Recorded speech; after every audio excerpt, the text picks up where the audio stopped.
Allow me to weigh in, gimane owacho penjo miya penje mokwongo ni waneno ka jogot jo central nigi migepe mang'eny to wan matin to gine makendo gigo koko. Adwacho ni jo central kotelnegi gimanen jalup ker Rigathi, joge nigi level of entitlement ma is serious and impossible. Gine magineno ni gik moko duto onego chakre kodgi to rumo kodgi kalure gi dongruok, kalure gi migepni mopogre mag sirikal.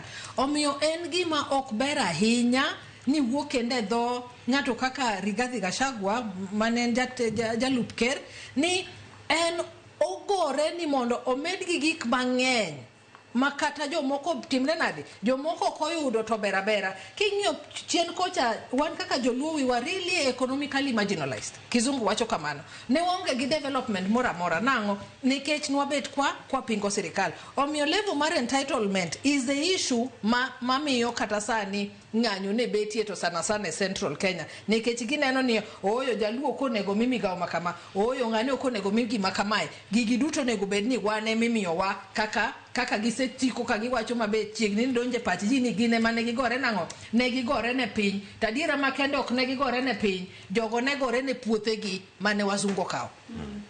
Koro kadoke mar ariyo ni Kisumu bende nyalo betie city machale kata gi Eldoret kata Mombasa now Nakuru be nyoket city because we have about 4 cities in Kenya. To gigi duto na wacho mbele kacha ni can only happen in somewhere ma is very stable, kama very secure. Matire ni onge ng'ama bukelo development mora Kisumu kapode pache onge niya jokondele dhi wang'. Kapod onge ni lo manyalo gere hospital kata manyalo gete housing project ka chiegni gi kondele to kondele ji oluoro ne koko gi tungni mang'eny. Omiyo en gima ber ahinya ni jo Kisumu emano wacho ni Kisumu is for peace.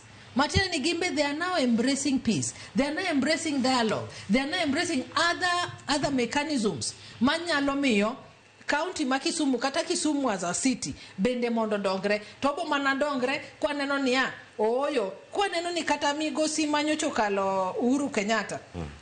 Mana mosruok negi baba emano miyo shipyard otimre nade olosi. Manya dira makende. Mosruok negi baba emomiyo wan gi flyover. Mosruok negi babe mano miyo waneno dongruok moko mano chako timre Kisumu. Matine ni gisechako neno olemo mabiro gi kwe. Seche ma kwe nitie. To kik wabeduru joma wawene jo central koro bende gidhawe. Ka mane ka the meaning of my okdhapwa to ang' obedi. To wawene jomoko bende koro mondo timre nade. Owinje gima wasewinjo over the years. Ma idwa wuok kae tidwaro dhi Kisumu to take 7 hours. Idwa wuok kae tidwa dhi Kisumu tipari ipango kaka idwa dhi dalau. Omiyo en gima ber ni warwako kwe, en gima ber ni jotendwa bende baba no se wuoyo go nyocha waneno ka nentiere a bit of division kata paro mar ni onego wan bende kaka jodiem waduto wadonje sirikal koso maende the few manomi to kwa neno dongruok ma bende biro nikech warwako sirikandni. Omiyo an kwayo mara debednia kata jotendwa maluo Nyanza bende mondo giyawa pachgi ne collaboration with the national government mondo wabende wanene ber ma jo Eldoret oseneno over the years kane Moi was the president, Kibaki, Kenyatta, and now we are having our president Ruto. Yeah. Erokamana ahinya. Yueyo no koro miwa bonus ka